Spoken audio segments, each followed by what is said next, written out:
This podcast is brought to you courtesy of Skype. In a world of great peril and fear, where prices go up and the digital replaces the tangible, who will the masses turn to? England and Sweden in the greatest crossover event ever.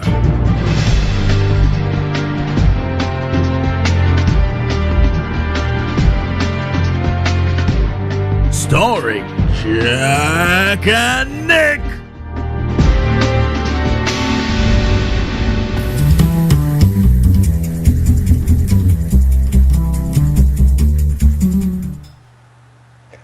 Welcome to Crossover, ladies and gentlemen.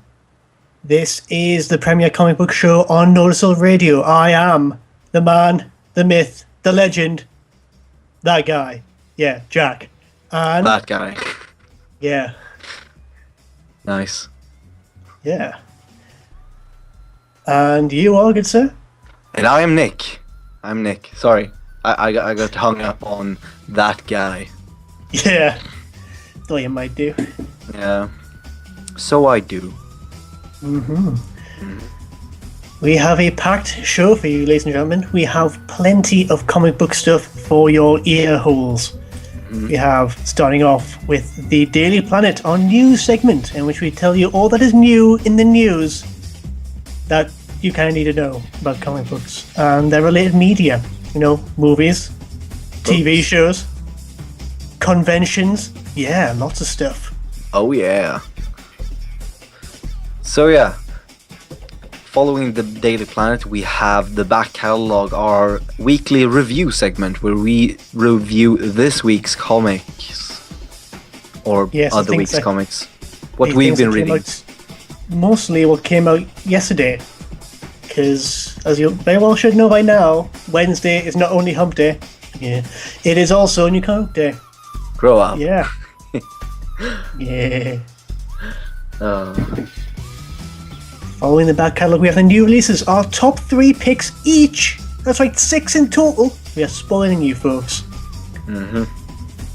Our top picks of what's coming out next week, on whatever date that might be. I guess, well, the 18th. Yeah, that. Yep. Yeah, sorry, keep having brain farts every now and again. It's not pleasant. And also in that segment we have the Webcomic Spotlight. For you who like to read more comics without the pay. Yeah. On the webs. For all the cheapskates and people who are very impatient and don't like getting their comics once a month. A week. A week, depending. You've got Spider-Man prints every bloody week. Ruins the numbers. Oh, so is Batman. Basically this nowadays. He's in everything. Even in some Marvel stuff, he's starting to invade. And rounding off our show tonight is the Rogues Gallery, our top 10 segment where we check out top 10s. What is our top 10 for this week? Well, top 10s for this week, because we mentioned the top 10 series to look out for in the coming year. This is the top 10 characters to look out for. Who's going to be the big players? Who's going to be the big villains? Who's going to be doing big stuff over the next 12 months? Rocket Raccoon. Yeah. And also, Batmite. Yeah. And Crypto, the Wonder Dog. Or Super Dog. All them. Yeah. Yeah. Ace the Bat Hound. He doesn't exist anymore. There's a Bat Hound. He's not called Ace though. No. Anymore. I miss Ace the Bat Hound. Yeah. We should petition the DC to rename that new whatever dog it is that they got. I can't even remember his name. I don't know. Something really crappy, I guess. Yeah. Nothing as Fido. memorable as Ace. Fido.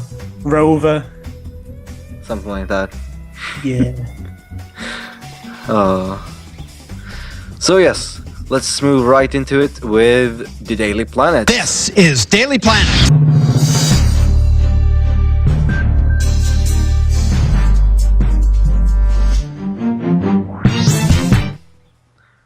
Yeah. Yeah. Yeah. I did my little bit news dance there. Every single time that drop in pictures, I have to do a little news dance. Okay. So Yeah, I need to mention that. our top story for tonight is that we have some cancellations and some new series coming out from DC. Yes, 6 in total, either way. I'm not quite entirely sure as to, why they actually lasted so long, these particular 6 that are being removed. Bear in mind you have such fantastic titles as Men of War, Mr. Terrific, OMAC, Hawk and Dove, Black Hawks, and Static Shock. Yes. All of those are going to be ending in April with issue 8. I was actually surprised that Static didn't pick up more, considering he had a fairly popular cartoon. Yeah.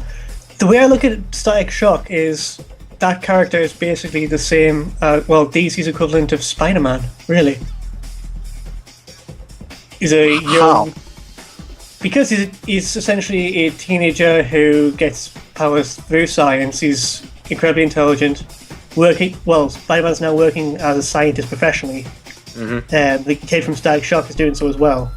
And he has a ridiculous rogues gallery of very, very similar characters to a lot of the Spider-Man ones, like, the Lizard and Rhino and all them. Okay. So I think they were trying to go in too much of Spider-Man direction with them. Yeah, I guess.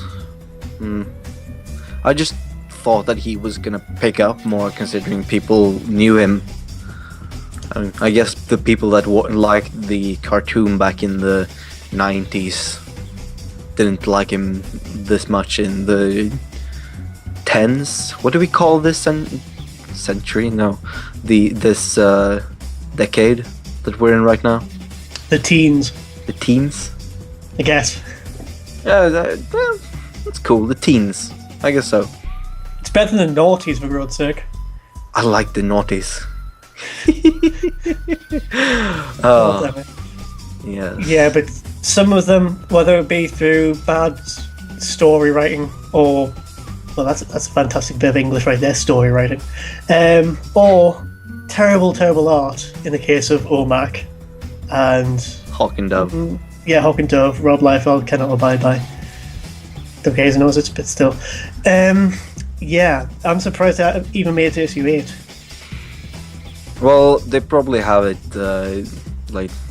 these are the amount of issues that we are forced to do because of contract. Yeah, just to round everything off. Maybe. So we promised cancellations, and now it's the new pickups. So what can we expect from Batman in these new pickups? Well, we're going to be getting Batman Incorporated. Yes, it's coming back for the New 52. We previously had the Leviathan Strikes one-shot, just to sort of bridge the gap and finish off that storyline now. Kind of got swept in the Flashpoint debacle. So this series is going to be tying off the whole story of the conflict between Batman and Talia al Ghul, and it's going to be the final Grant Morrison Batman storyline. Oh well. So hopefully no more confusion is going to reign in Batman. Hopefully. Fingers crossed on that.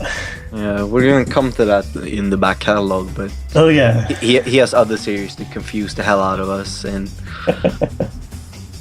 we also have from James Robinson and Nicholas Scott, Earth 2. Yes, this is a series taking place on an alternate Earth, where you have, I guess it's the old Justice Society of America characters, if I'm correct. Yeah, pretty much.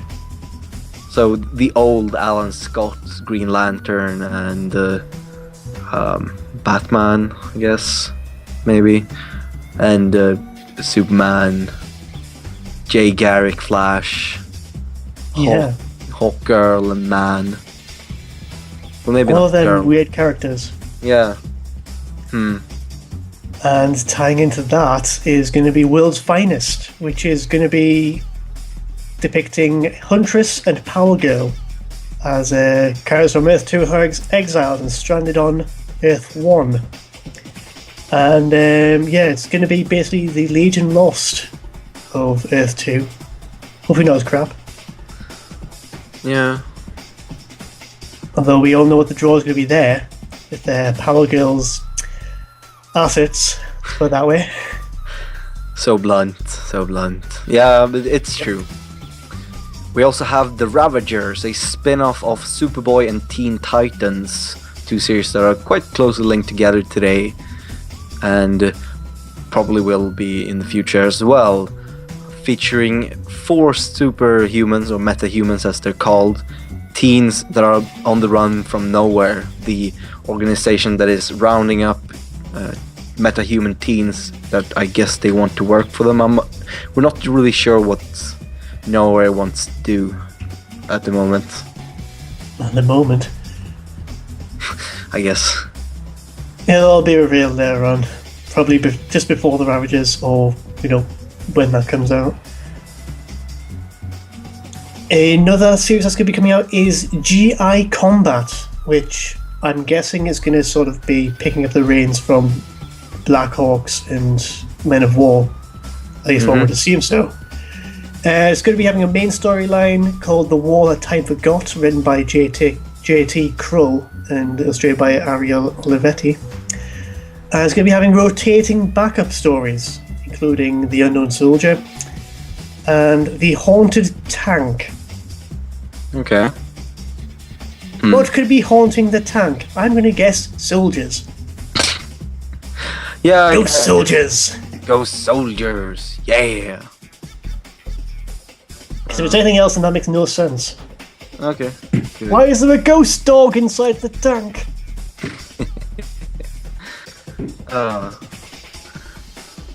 We also have Dial H, a more horror science fiction psychological comic book coming up, which is in line with the other horror things that we have in Justice League Dark and Swamp Thing. Is it another thing that has the horror?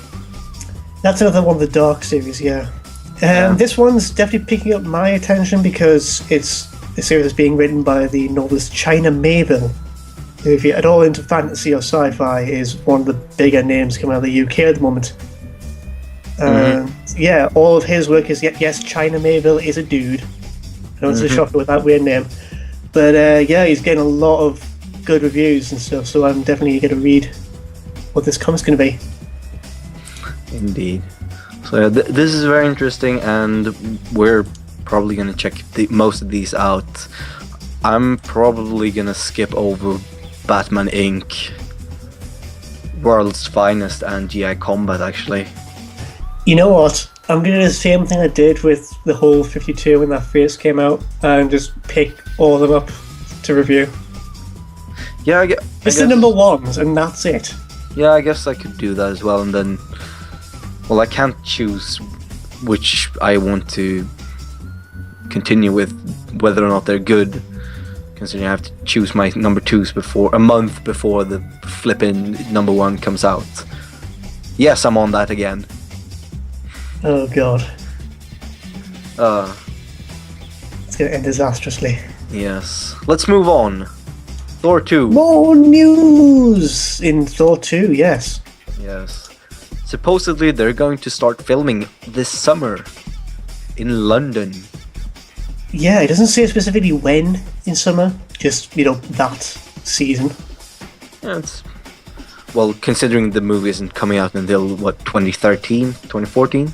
Yeah, November 15th, 2013 is the... so it's about a year away. Yeah.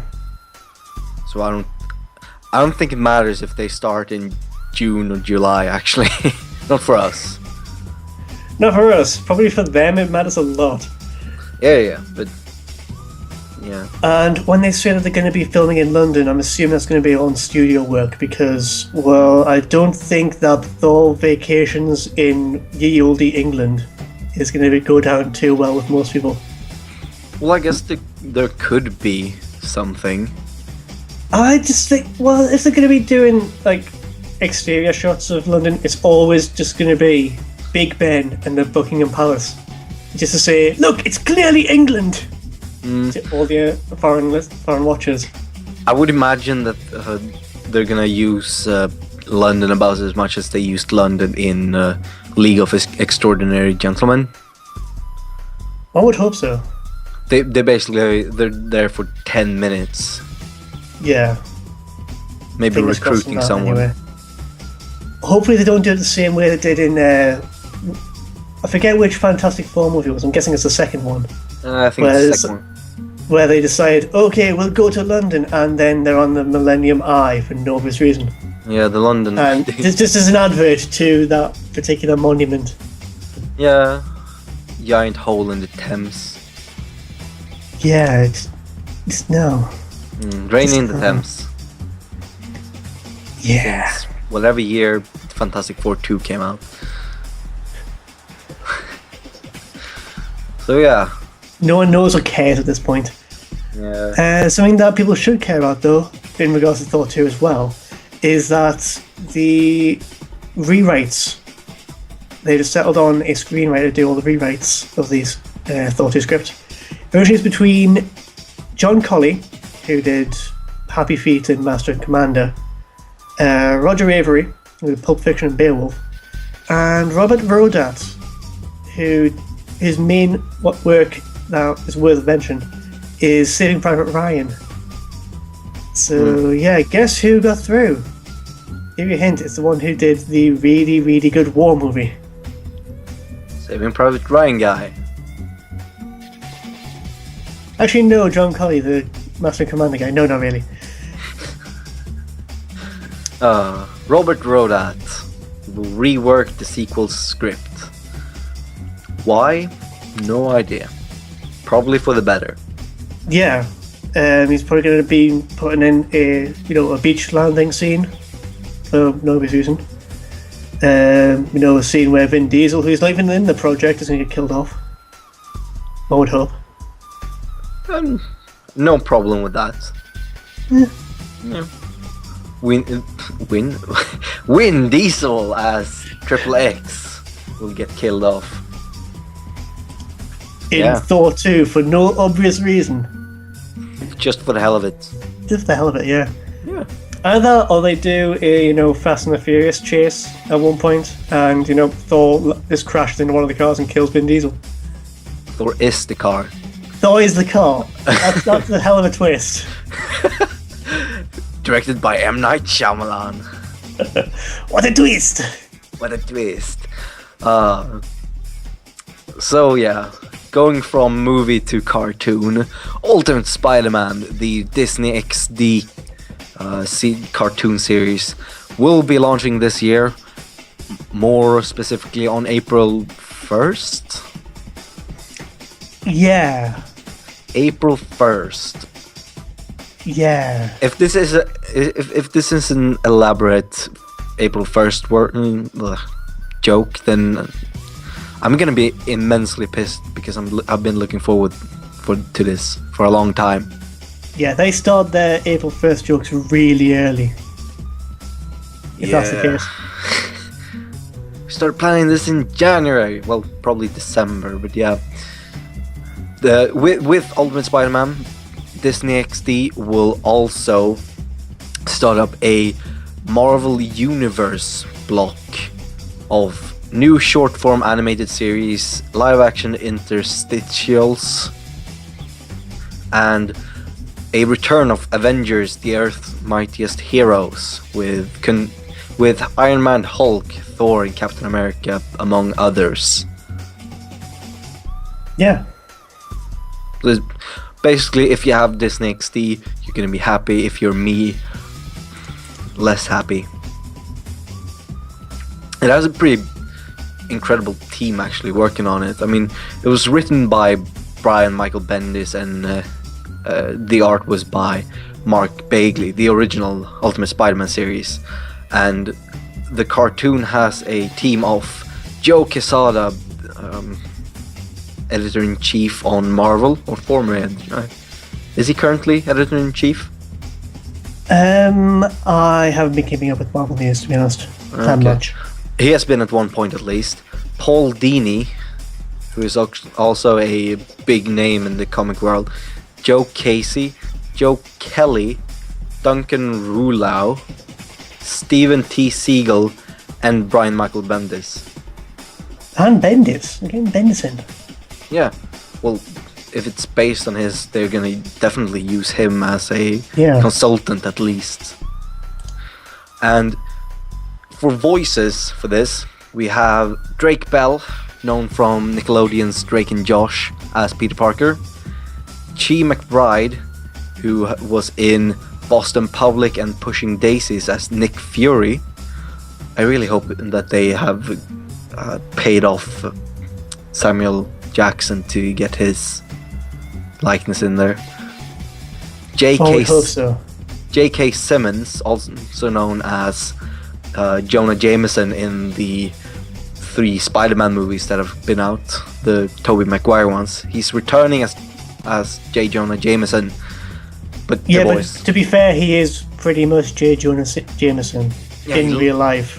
Yeah, he looks just like him. I know, it's creepy. We have Stan He's So Crazy Lee as Stan the janitor. Oh god. Clark Gregg, who played Agent Coulson in Iron Man, Thor, and... Was he in Captain America? No, he wasn't. No, I don't think we saw him in Captain America, no. And Iron Man 2, though. Iron Man 2. I counted both of them in Iron Man. As well as his own shorts. He's going to be Agent Coulson. Awesome. And Steven Weber from Wings as Norman Osborn. Okay. Can't say I know the last guy. I know neither of, the guy or Wings, so... No, I know Wings was a series on TV. I think it was live action. Okay. Yeah, I'm gonna have to look up Chi McBride and Steven Weber. The rest I know. Alright. Well, I have a hunch on who Chi McBride is, considering he's Nick Fury. But yeah. Alright. So, it's coming up on the half past. I think we're gonna take a break, and when we come back, more news and back catalogue. We'll see you on the flip side. This is... Oh, we've got names for our music breaks now. This music break is called Hippity Hoppity, and it features Hoodie Allen with You Are Not a Robot and Out of Sight with Tonight is the Night. See you!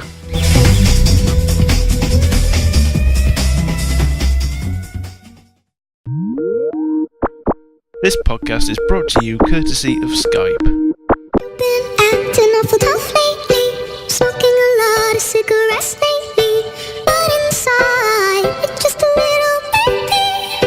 Oh, Drop it. it's okay to say that a weak spot. It's Hoodie Allen. Always have to be on top. What up, Arena? You know how we do.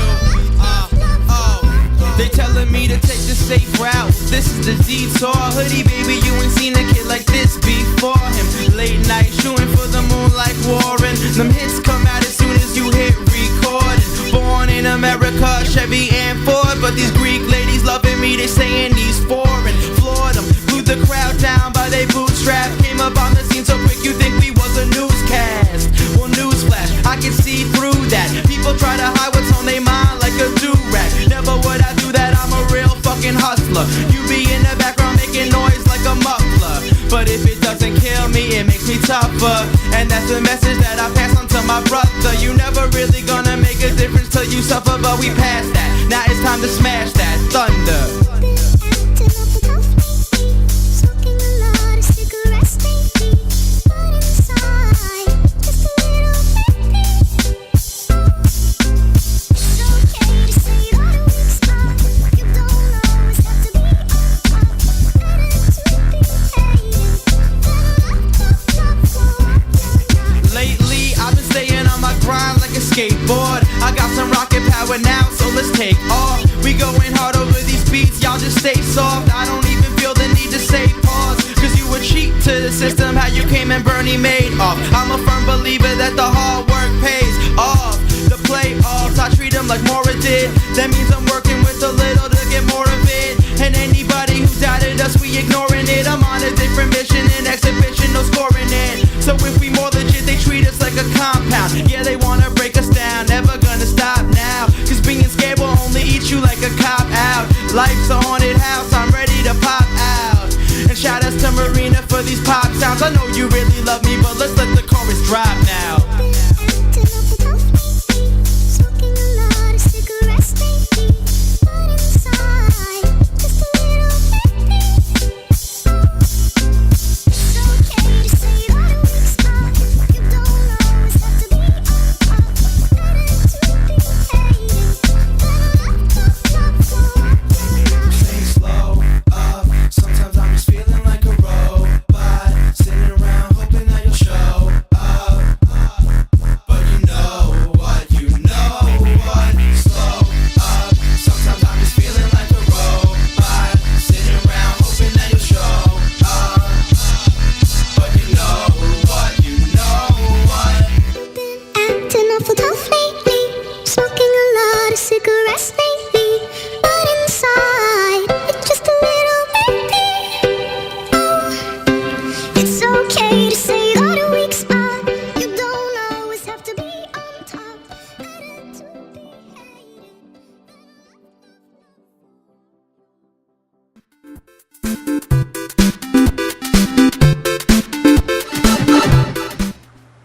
And we're back on Crossover live on Northern Radio at northernradio.com. Before the show, we were talking news, and we're going to continue with that. After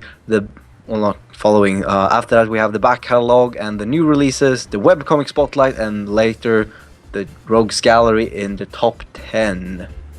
Let's continue with the news. The Dark Knight Rises is over 6 months away from being on its premiere day, 20th of July.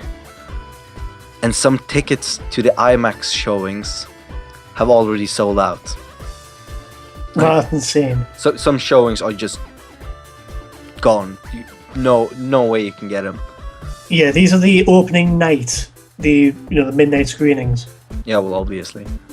Yeah, in specifically New York's ANC Laos Lincoln Square Theatre and the ANC Laos Universal City Cineplex in Los Angeles. And the last one There's just a couple of them. Yeah, and the last one has only a pair of wheelchair spots left. So yeah. So if you're in that area, just, find some wheelchairs from the local hospital and wheel your way in. Oh yeah. I guess you could go to other IMAX theaters though. Yeah, but how many IMAX theaters are there going to be in America, nearby to those few? I don't know. Just to handle all the spillover. I've never been. I'm going to guess there's only one in my local area, and when I say local area, I mean in about 30 miles. You have IMAX in the UK? Yeah, we have a few of them. Not many. Fuck that! but, We're going to yeah. IMAX in May. I've never been to an IMAX theater. Like, Neither have I. I only have the crappy version of 3D. The normal crappy version. So I want to go to Yeah. IMAX. Yeah. experience it. Speaking of 3D movies, I found a guide online how to take 2 pairs of 3D glasses and make them into 2 pairs of 2D glasses. Basically, that makes 3D movies into 2D. So I'm gonna go make that when I'm going to Avengers. Because there's not gonna be a 2D showing of it. I know that. So I'm gonna get 2D glasses. Me and my friend. I'm shaking my head at you right now. You can't see it, but some very vigorous head shaking going on. Because I have a friend of mine, and we've gone to the previous comic book movies, like the Captain America, Thor, and X-Men, Green Lantern. And then I found this.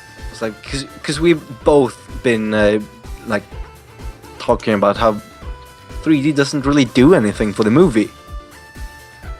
Some movies it does, but other ones it just seems tacked on, really.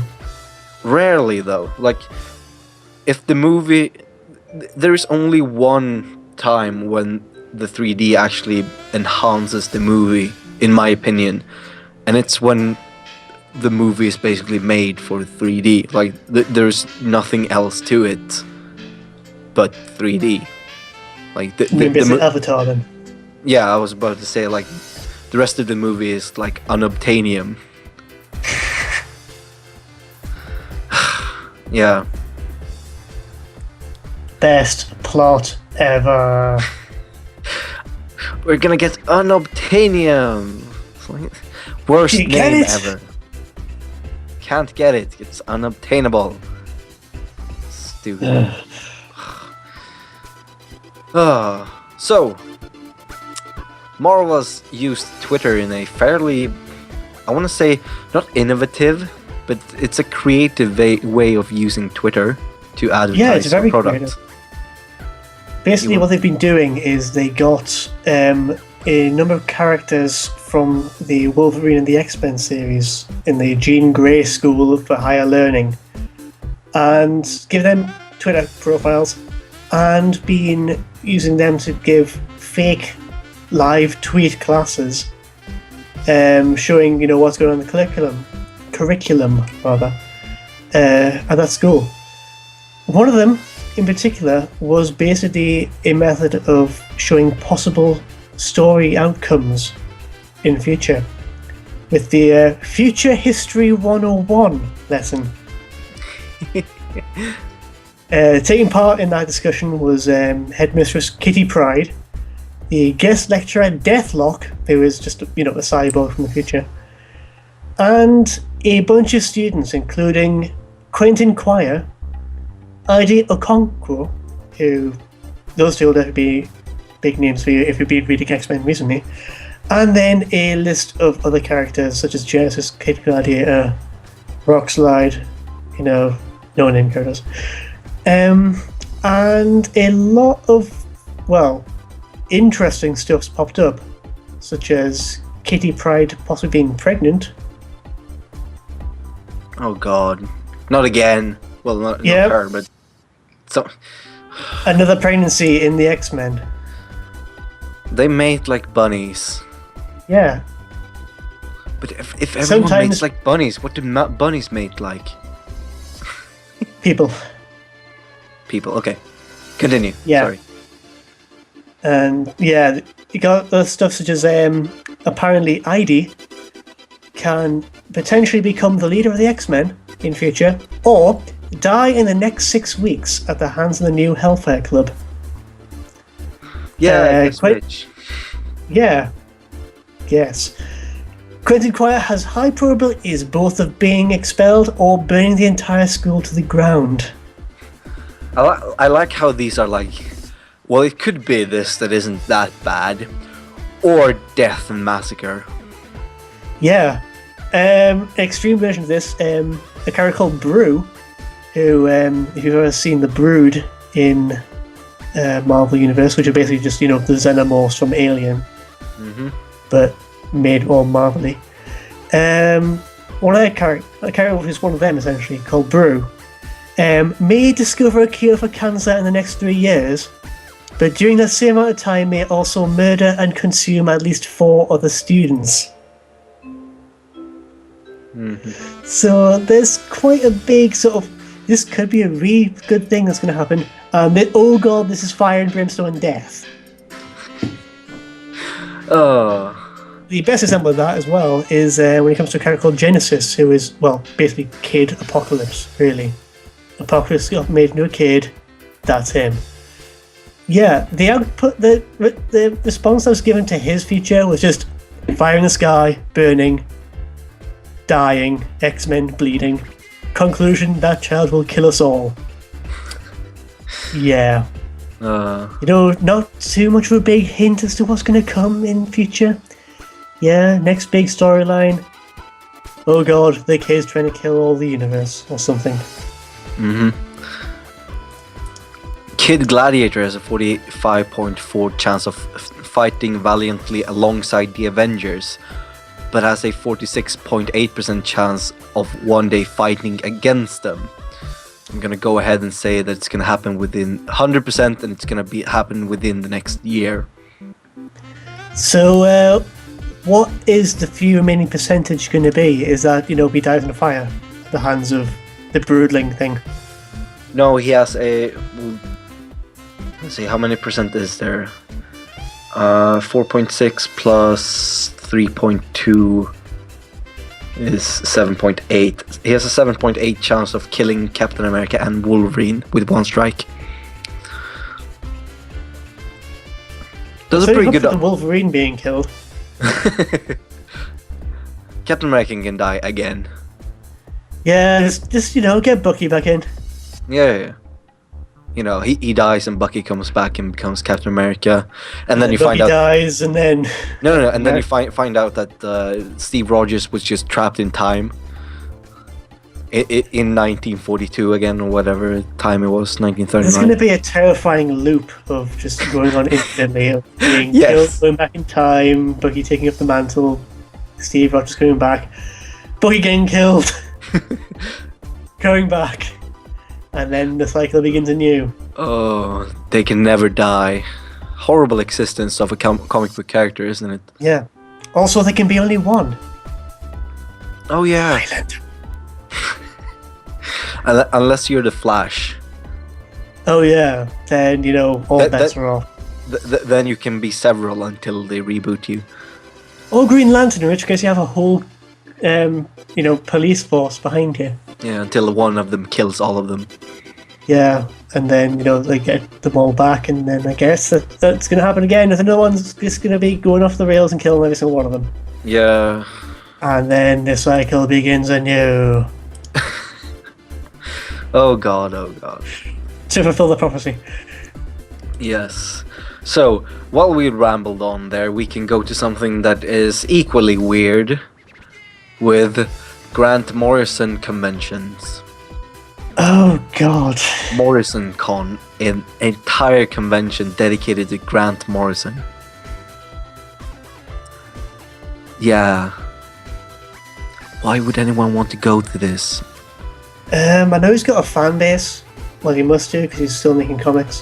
Why would there's anyone been- want to go to this? I think that the Gutters actually summed it up perfectly when they said, it's going to be bringing back a load of characters, creators and stuff from, the 50s that no one remembers. It's not going to make any sense until, the 5th convention. And is this going to be a complete mind frack? Yeah. And even through the 6th convention, they're not gonna really get it, most of the people that are there. Yeah, But the final convention in about 20 years' time is still going to have so many loose ends. Out of the 10,000 people or so that will be going, about 200 think they got it, and about 2 of them actually got it. They understood the meaning behind MorrisonCon. But in all seriousness, the people behind the San Francisco retailer Isotope Comics and the news and podcasting site iFanboy are teaming up to present MorrisonCon, a celebratory event which will feature the man himself, as well as 9 handpicked comic creators superstars, with an official website live at MorrisonCon.com. MorrisonCon.com. MorrisonCon.com. Yeah, that's strange. Mouthful. Yeah. Yeah.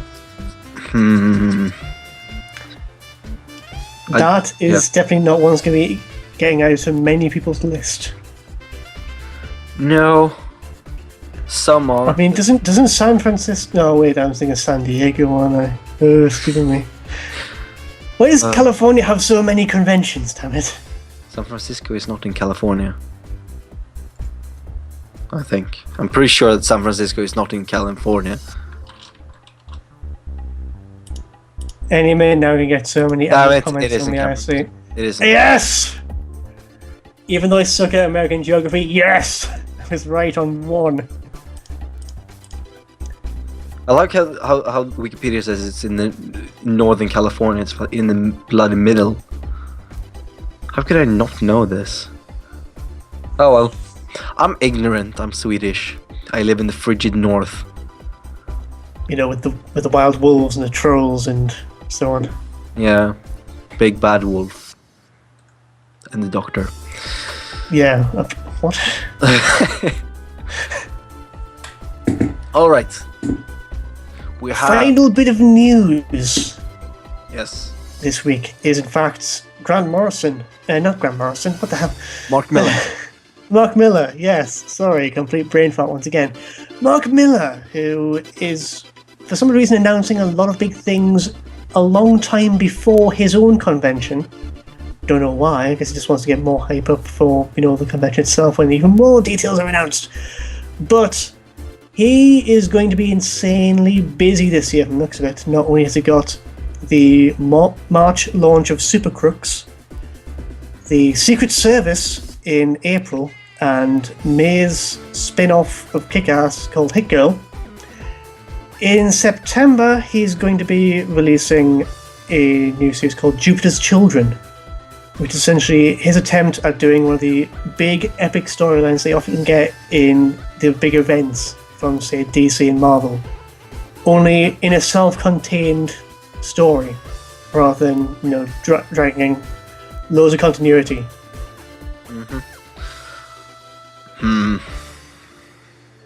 Weird. And not Yeah. not to forget that he has to think about Kapow Comic Con in May as well. Yeah. I mean, he's just today also announced that Nemesis 2 is not only going to be made this year, I think about the same sort of time as this Jupiter's Children, or September time. Also that Nemesis is going to be getting a movie. Really? Superior, Yeah. Kick-Ass 2, and Nemesis. Yeah, apparently Jupiter's Children has already been sent off for, a script, along with Secret Service. How many movies does he want to make? It's insane. It's basically, he just says something and someone was like, this is gold! Because Yeah. Kick-Ass actually did well. I think it did well, didn't it? Yeah. Yeah. I'm just throwing bollocks around here. I have no idea what I'm saying. I'm high. Man, he's so high. I'm drunk on power. On power. On power. Drunk on power. From power. With power. Whatever. We're nearing the full hour, so we're gonna take a break and we'll be right back. Following this music break that I like to call the dark side.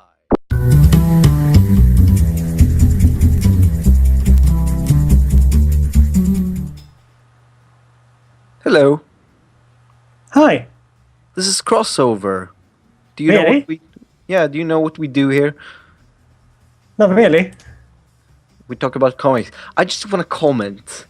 Jack picked really metally stuff, like the dark side stuff, and we gained listeners during the last song. Yes.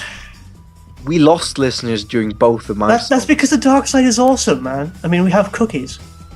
And force lightning. That's all you need. People are weird in the head. I have but 2 words for you, man. 2 words. Unlimited power! Unlimited power. Yes. So yes, I think it's time for us to talk back catalog. Lucky she's young. Work your way through my back catalog when we hear till the sun explodes. Thank you, Captain Jack Harkness. Yes. I actually started watching Torchwood this week. Which one? Started from the beginning, obviously. Oh, right. Just because I thought you may have just, went from one of the miniseries and did. They did miniseries? Yeah, just to, finish off everything.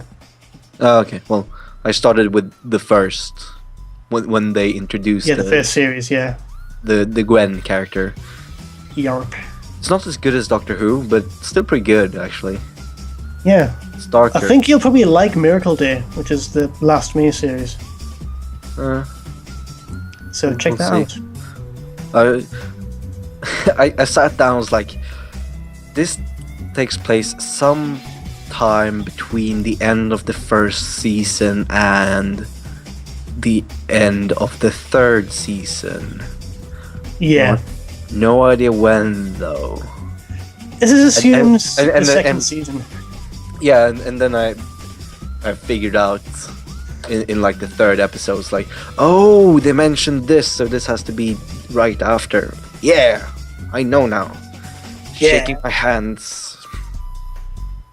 Yeah. I did weird arm motions there, but we should have cameras. Actually, probably not, because I'm not wearing trousers. Yeah, but that's the only way to do radio is, with no pants on. Yeah, like If anything, it boosts the acoustics.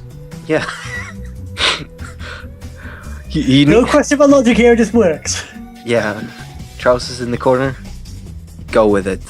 Yeah. Not commando though. Not No, commando. no, no. That's a smile. Yeah. You need to keep your boxers on, or whatever you prefer to wear, as long as it's not a thong. Unless you're a Yeah. girl. No, probably not even then. Like, you need something comfy. Like a big pair of boxers and boxer briefs. Why are we talking about pants? I don't know. Anyway, back catalogue. Yes, that is our review segment for what came out yesterday or any time before Yes. now. Indeed. So, Nick, what have you been reading? Because you often read less than me. Yes, I have read 3 things this week. Starting with something that came out last week, which was Action Comics number 5. Which is... Jack explained this last week, but I might as well go with... Basically, it's another Superman origin story. Basically, with the destruction of Krypton. And then it goes into like weird futurish thing with the Fortress of Solitude and the anti-Superman squad. Yeah, how did you find the ending? I shaked my head, said Grant Morrison, and then put the comic book in my bag. Basically the same reaction I had. Like, it doesn't matter if Grant Morrison isn't weirding us out with Batman anymore after Batman Inc. Because It's going to be freaking us out in everything else he does. But it was so good before this. It was really, really good. I was enjoying the series. It was a Superman series that I enjoyed. Which is saying something. Yeah, aside from Kingdom Come, which is a trade only. So, yeah, this is an ongoing series that was... Yeah.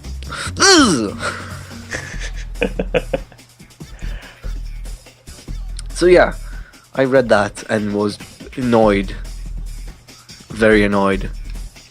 I also read something you have read, which was Batman and Robin number 5, and this is exactly what I wanted. We talked about it last week in the new releases. Yep. Obviously people are gonna, if you haven't read it and you read number 4, you're gonna figure out that Damon is gonna work with the evil guy, and you get to know a little bit about the evil guy, who he is and his lineage, how he knows Bruce Wayne. Yeah. It's very, very good. I must ask, did you expect it to end when it ended? I expected it to end a bit earlier, to be honest. Because I expected it to end later. Really? Yes. Those of you who haven't read but are intending to read Batman and Robin number 5, close your ears for 2 minutes now. Just close them or skip forward if you're listening on the archive. Spoiler alert! Spoiler alert with...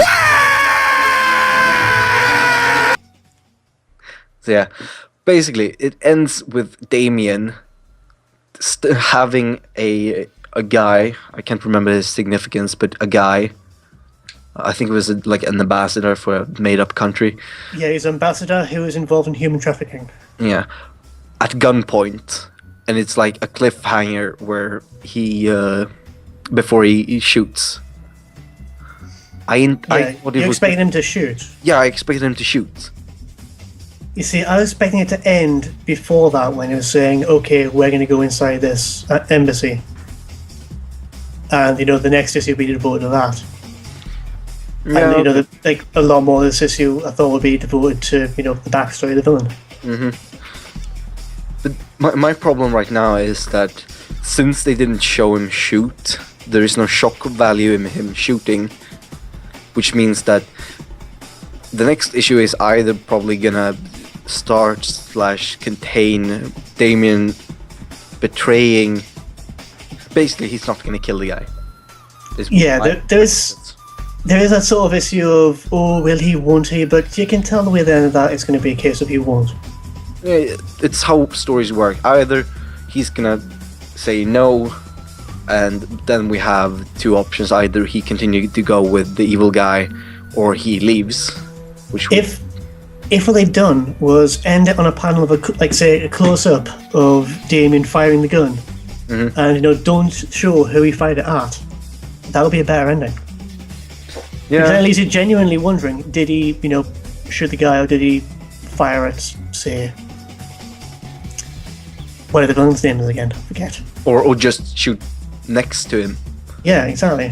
There's more possibilities.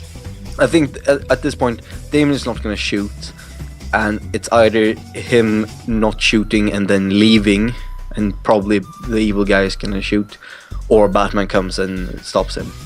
Yeah, the last minute. I'm leaning towards the latter because it's one of those stories.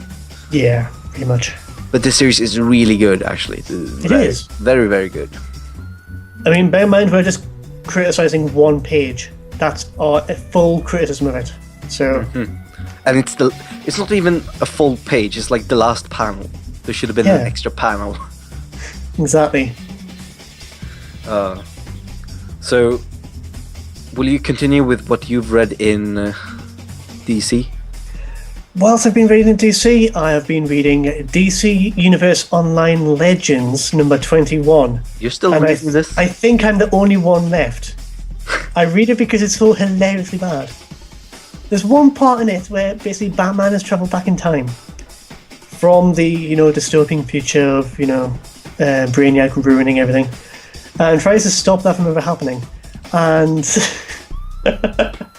oh, it's so retarded. Basically, like, they get a scenario where Brainiac sent a load of soldiers out, or conquered planets and such, to scour the Earth or whatever. Basically, Batman gets them all in a giant bubble and tries to poison them all. And Green Lantern calls like, no, we don't want you to poison them because he's in a bubble, and that's just mean. We want to apprehend them and put them in cages with their little lives. Damn Green Lantern Corps.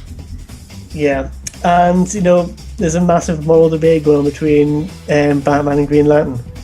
And then he's just like, Green Lantern just goes, okay, look behind you. And there's this, oh no, it's me, but not really me.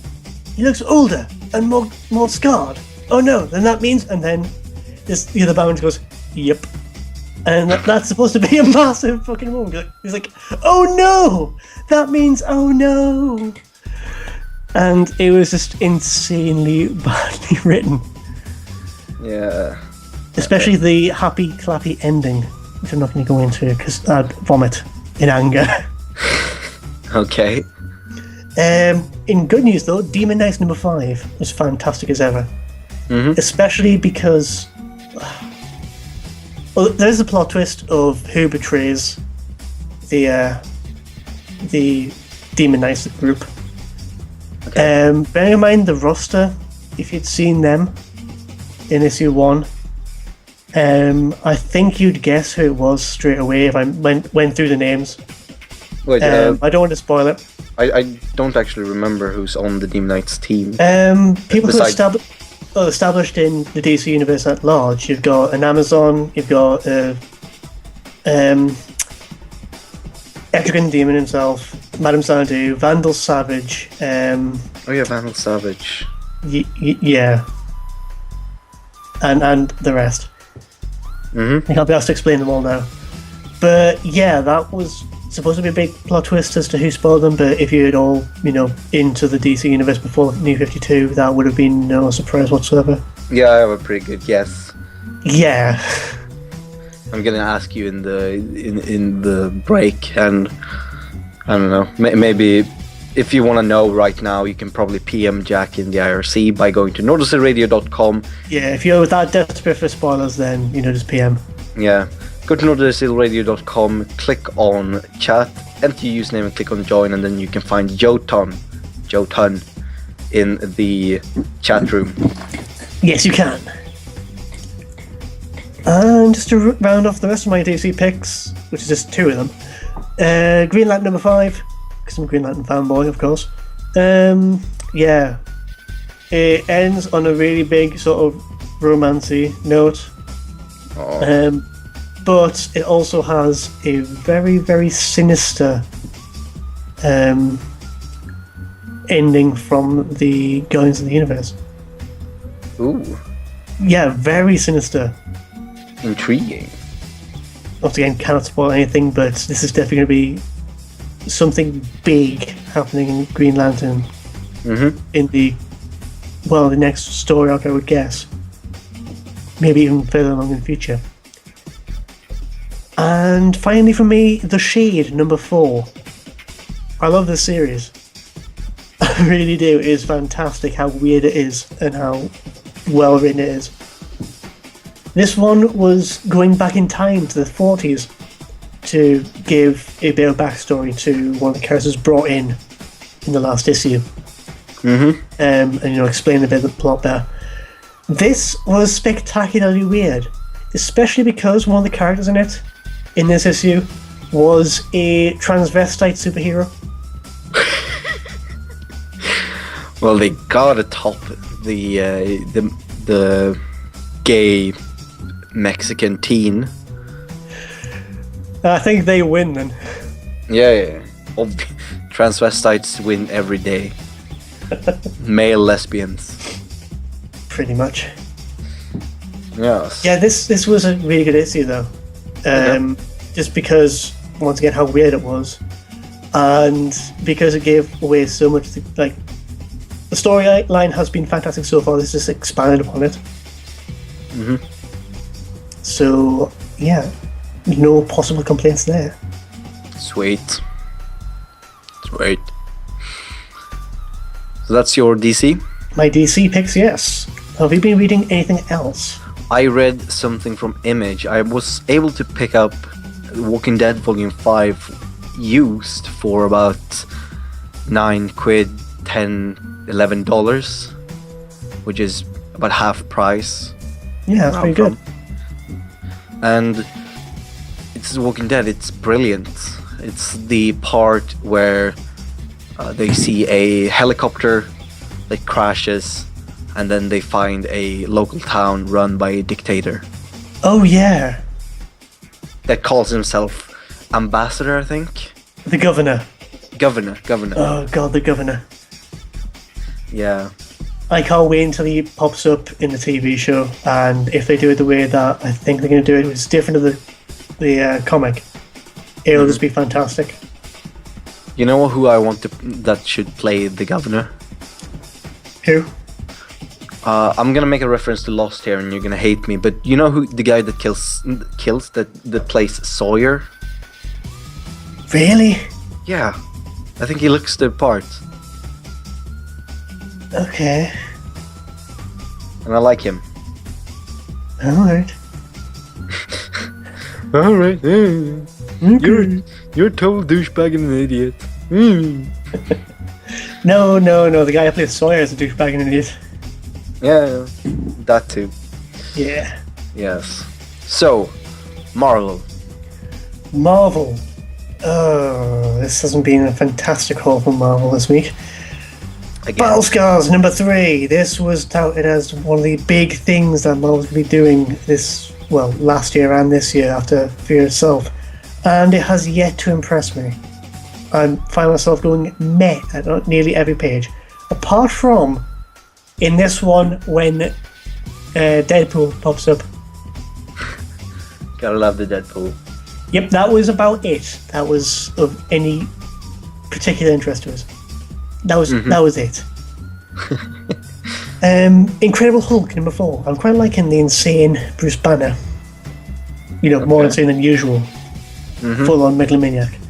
Although it ends on such a terrible and cliche note. Is he basically Reed Richards from Ultimate Marvel? Pretty much, yeah. Because I would like to see the Bruce Banner being finished that way.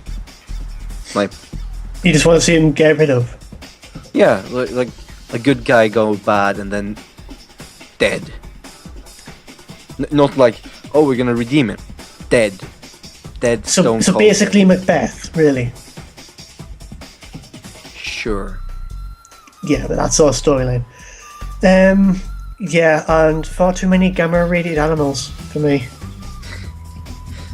There's so many. Hulk dog. There's like Hulk gorilla, Hulk shark, Hulk pig. Hulk pig coming to a theater near you. See, we've had Hulk shark. We are one step away from shark pool. I want Shock Pool. Yeah. Inside jokes for the win. Yep. Read the gutters, folks. And finally, from me, from Marvel, Ultimate Comics X-Men number 6. This has the most ugly cover I've ever seen. I told you. Yeah, it Ugliest is. cover of the decade, really is. of the century. Yeah. This was alright. Nothing fantastic. I do like the way it ties in with Ultimate Comics Hawkeye, though. No, that's the one I haven't read. You haven't read Ultimate Comics Hawkeye? No, I haven't read Hawkeye. More than issue 1. Because you read Ultimates. Do you regularly read X-Men?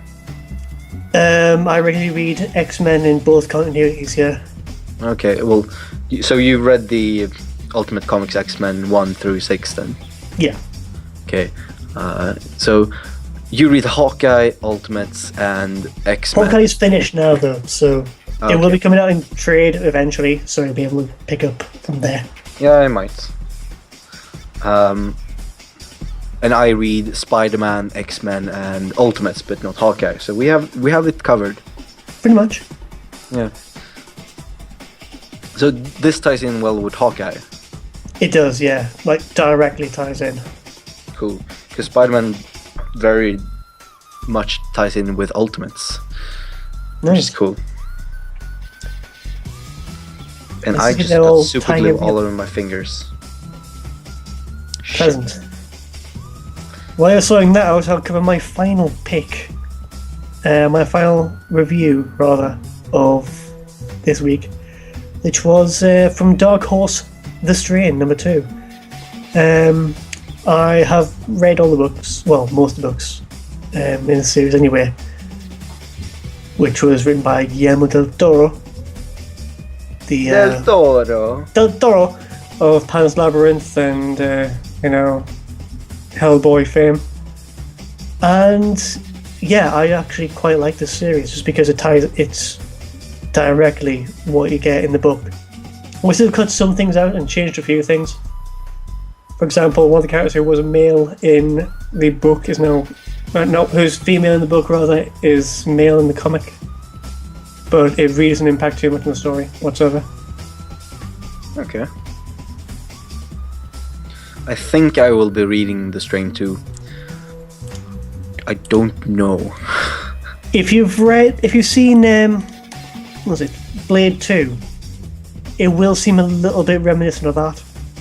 Okay. That's not a bad thing, No, the Blade 2 was actually good. exactly.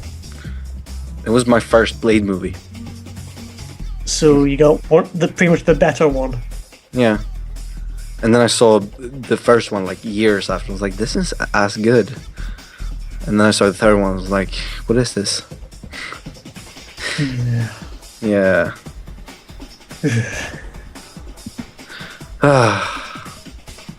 So yeah, let's power through the new releases before we go on break. Alright then. In that case, since I'm always going first on this, my first pick for the next week, the 18th, is Superior number 7. This is the final issue of this series, which has been fantastic so far. This is going to be the big fight between Superior and Abraxas. And let's just say a lot more is at stake than was previously just a kid's soul. It's now pretty much all of New York and America. All of reality. All the things. Rescue all the things. Memes. Yeah. Cool. My first pick for this week is Mass Effect Invasion number 4, the last part of the Mass Effect 3 prologue. And I'm going to assume, because in the last issue, well, in the second issue, I think, Arya Tuluak, whatever, was captured, and she escaped in the third, and now this is gonna be the big showdown. Oh yeah. Awesome. Yeah. So yeah. So my second pick for the coming week is Batman number 5. Batman is in quite a stitch since he's been caught in a labyrinth by the Court of Owls. And yeah, now he's going to be hunted down by that assassin guy, you know, with the owlie stuff. And, you know, being plagued by his own nightmares. Oh no. Oh no. Oh yeah. The guy is the Kool-Aid man. Or Randy Savage. Oh yeah. He throws Slim Jims at him. Bone saws ready. Oh. Oh yeah. My second pick for this week is Red Hood and the Outlaws. And really the only reason I'm choosing this is because I don't know why I'm still reading this. It isn't very good actually. Is it because of the TNA? No, because there is there is a little bit of TNA, but not that much to be honest. I just like Starfire as a character. Okay. In other media, and therefore I have a hard time abandoning her. Fair enough. Mm-hmm. And in that case, my third and final pick for the coming week is Green Lantern Corps number 5. Guy Gardner is assembling a strike force to hit back at the Keepers, the genocidal maniacs who once kept all the actual lanterns, you know, just for safekeeping, and have now apparently gone crazy. Yeah, I know, it's insane. So Guy Gardner is putting together an A-team. Of the nastiest Green Lanterns to ever put on a ring. So basically, that strike team that got Pretty much. that the dark side took over. Probably. Final Crisis, basically. Probably. And my third pick for this week is Ultimate Comics Spider-Man number 6. This is the start of a new arc, so if you're gonna check out Ultimate Comics Spider-Man when he's actually Spider-Man, then start now, because this is where it starts. He has gotten the costume from Nick Fury. He has a sort of grasp on his powers, and now he's gonna do superhero stuff. Awesome. Also, there's gonna be a new Ultimate Scorpion. Okay. I can't remember if there was an Ultimate Scorpion, but yeah. Only one way to find out. And we're gonna find out after the break, when we have the Webcomic Spotlight and the Rogues Gallery. You're listening to Crossover live on Nordersill Radio, at MorrisonRadio.com, and this is Random Bits of Awesome.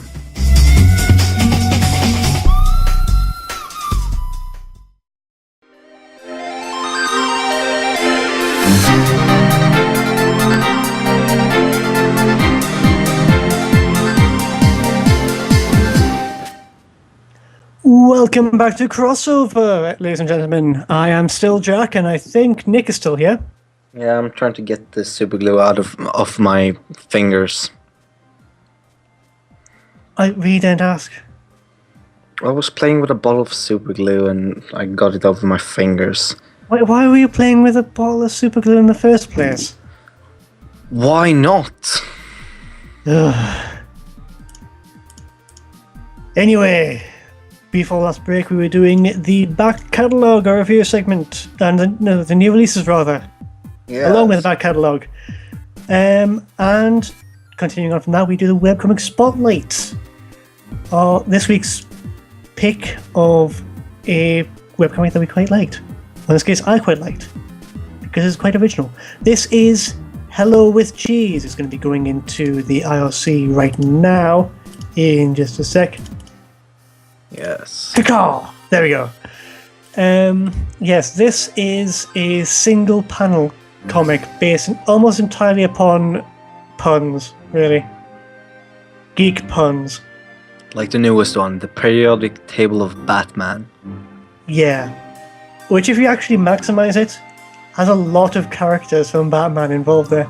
Mm-hmm. But a lot of it is also, wordplay based upon, Lord of the Rings, Star Wars, also Battlestar Galactica, all sorts of just nerd stuff. Mm-hmm. The artwork in this is done by the same guy who does Commissioned, which I'm sure was mentioned as a webcomic spotlight not too long ago. A while ago. Yeah, Obsidian. This is one I've just recently got into, mostly because they are going to be releasing through Kickstarter a children's book, actually, an A to Z of monsters, but not your usual sort of monsters. Not like for example, D isn't for dragon. They saved the dragon one for W, which is worm. Okay. They went for deliberately obscure ones, like D is doppelganger. Oh, that's awesome. I want that one. Yeah, I know. Yeah.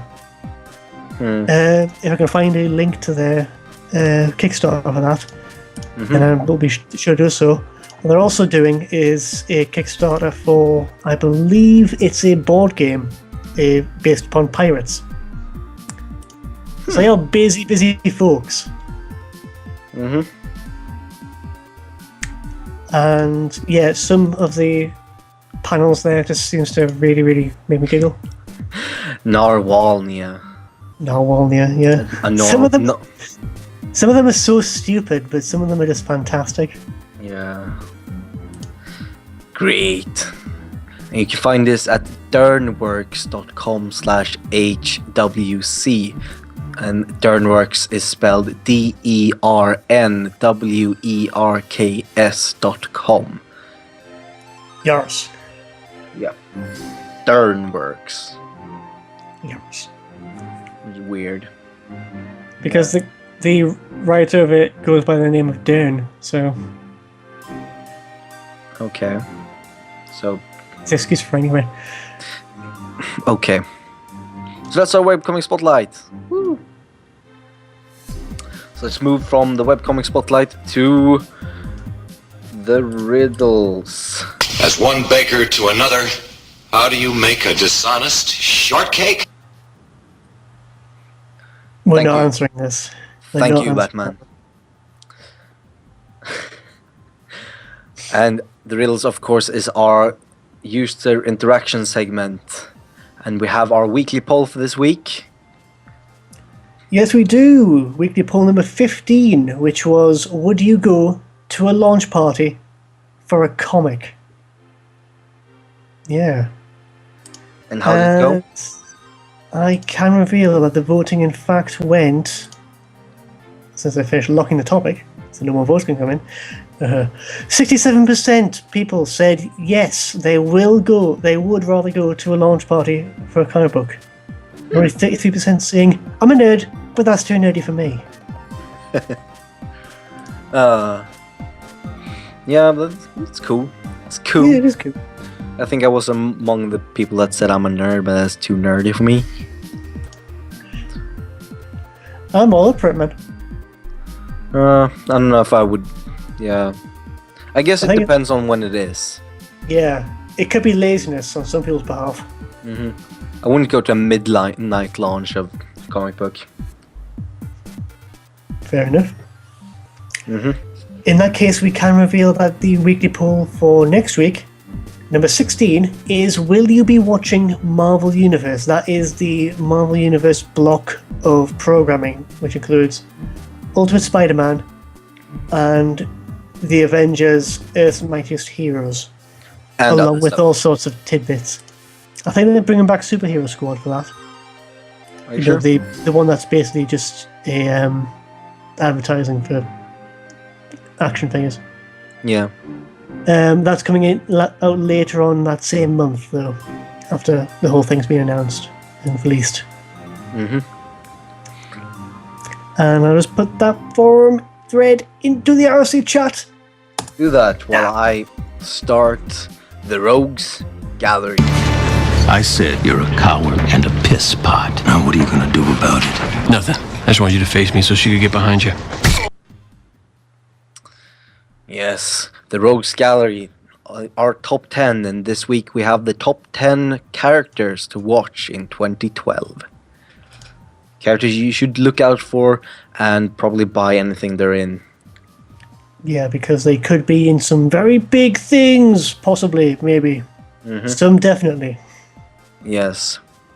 Starting at number 10, we have DC's mystery woman known as Pandora. Yes. And that's all we know about her, but she's definitely gonna be something big. Yeah, they wouldn't have named her now if she wasn't going to be in something big. Definitely. Yeah. In that case, number 9 is a Scarlet Witch. She has been pretty much off the radar since the end of House of M.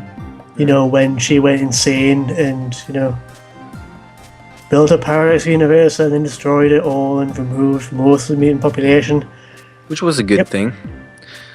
Yeah, there's too many mutants. That's not racism, that's just confusing for Yeah. readers. I wouldn't mind that happening again. Yeah, what I'm hoping for from this X-Men, because she's going to be in Avengers vs. X-Men as one of the big characters in that. Yeah, My guess is it's her versus Black Widow, isn't it? On the posters. No, No? Who's against Hope Summers. Hope Summers. Sorry. Yeah. Too many redheads as well. And not enough diversity in costumes to make them decipherable. Thank the 80s. God, thank Yeah. the 80s. But yeah, Anyway. I'm hoping that from this, she ends up doing something similar to House of M and just basically reboots Marvel. Get more new readers in and not have anything so confusing. Anyway, number 8. Number 8 is Judge Dredd. There's been a Judge Dredd movie before with Rob Schneider and I think Sylvester Stallone, if I'm right. Rob Schneider. Rob Schneider is a talking meatloaf. Anyway, Rob Schneider. Derp. but 2012 has a Judge Dredd reboot called Dredd, starring Carl Urban, and it could be pretty badass. It looks pretty badass, actually. And yeah, definitely worth looking out for. Because if the movie's good, then it's going to be resounding all the way to the comics. And I, for one, because it's a UK-based comic, and as such, I support it. Don't read it very often, but I still support it because of that. Yeah, if that ends up doing well, then that'll be fantastic for the comic industry in this country. Because goddammit, we need more stuff than just 2000 Mark AD Millar. and Clint. And Mark Millar. Yeah, Mark Millar stuff is Clint though. Oh, okay. Number 7. Number 7. Quentin Quire. He is the new wild card of the X-Men. Well, at least, Wolverine's version of the X-Men. He is essentially, he is an anarchist, basically. Just a complete dickhole. But because he hates Wolverine, he's cool. And bearing in mind what was mentioned earlier about, the very high likelihood of him burning down the whole school, I want to read that one at least. Yeah, they need to have the school in flames on the cover of that one. Yeah, just, so we know which one to go for. Number 6 is Cyborg. Cyborg used to be a Teen Titan for a long time. Now he's grown up and he's part of the Justice League. And you don't just take a character and make him grow a few years and an entire team without having something cool in mind. Basically, that's it. It's like Pretty much. He has to have something cool coming up. Otherwise, it would have been for now. And well, in that case, number 5, The Avengers. And at this point, do I even need to say why? I mean, they've got a movie coming out. They've got 2 big events this year. X-Sanctioned, which is, would debate whether it's a big event or any good or whatever. And Avengers vs. X-Men. So this is going to be a big year for them. Just saying. Number 4. Number 4, Hope Summers. Yeah. Shall I take this one? Yeah, she's weird. She's a weird character and I don't really know her. I do. Good. Basically, she is the mutant messiah who was, the first child born after M Day when, the Scarlet Witch said, no more mutants. And she is going to be getting the Phoenix Force during the Avengers vs. X-Men event. It's going to be the catalyst of it all. And it's basically going to be a case of what does she do with that? And is this going to be a case of Jean Grey all over again? Probably. Probably is. I mean, she looks like her anyway, so, Number 3 is Jack Kirby. Yes, you heard me right. Jack Kirby, the king of comics, or whatever you want to call him. He's probably one of the most important people in comic books ever. And his legacy will live on in 2012 as he's going to be some part of the Avengers film, and he's also going to be a character in the new Ben Affleck film Argo, which is a movie based on a unlikely but true story about how a fake sci-fi movie was staged to help attain the release of US hostages during the 1979 Iran hostage crisis. And Jack Kirby storyboarded and planned that film. Awesome. Which is awesome. Yeah, as you it is. said. Yeah, awesome. Yeah. Number 2, Superman. In 2011, we saw him going back to square one. And the coming year is going to have to have him picking up steam. With Arx's current series coming to a conclusion in the coming months. And the next couple of months are going to be all about building up new foundations, getting back a lot more the more well-known characters. And, well, we're going to be having the Man of Steel movie news coming up very, very frequently, even though it's not released until 2013. And, well, the second volume of Superman Earth 1 is going to finally come out in 2012. Yeah. So it could be interesting. Fingers crossed on Superman Earth 1 Volume 2, anyway. You read the first one, right? Yep. It was awesome until one page near the end. Not the very end, but near the end. Okay. Yeah, I'm not saying anything, but apart from that, it was fantastic. Cool. And lastly, at number 1, we have The Watchmen. there's been talk about a Watchmen 2 or a sequel or prequel or sidequel of the Watchmen for a while, and it's likely that if it's gonna happen soon, it's gonna happen in 2012 because it's a whole year of 2012. Yeah. Basically, DC owns the rights and they could do whatever they want with the characters as long as they... Well, bleedingcool.com ended up getting some images of essentially concept art by a couple of three artists who are believed to have been involved in that project. J.G. Jones, Andy Kubert, and Joe Kubert. And DC ended up sending a cease and desist letter, because a lot of people believe that DC would only take that action if they were legitimately part of something. Okay. So prequel could be a possibility, because it was characters who would be dead in a sequel. Yeah. Or maybe a sidequel, you know. Could be. Yeah, What happens? An entire book of Rorschach in prison. God. Oh no! It's an erotic graphic novel of the rape between the comedian and the Spectre. No. Oh, I'm just kidding. Rape isn't funny. See, I'm glad it's not Alan Moore, because it probably would be an erotic one. Alan Moore's so crazy now. Yeah. Crazy and curmudgeonly. He always was crazy. Yeah, it's getting more and more curmudgeonly though. Mm-hmm. Indeed. So, that's our show for tonight. Yeah. Yeah. I'm pretty sure that we have the random encounter coming up after us with DJ Raywin. Not sure what his show is, because I think it's his first show tonight. So definitely stay and check that out. And yeah, thank you from me, and I guess from Jack as well. Maybe. Maybe. And we'll see you in a week. Bye bye. Fare thee well.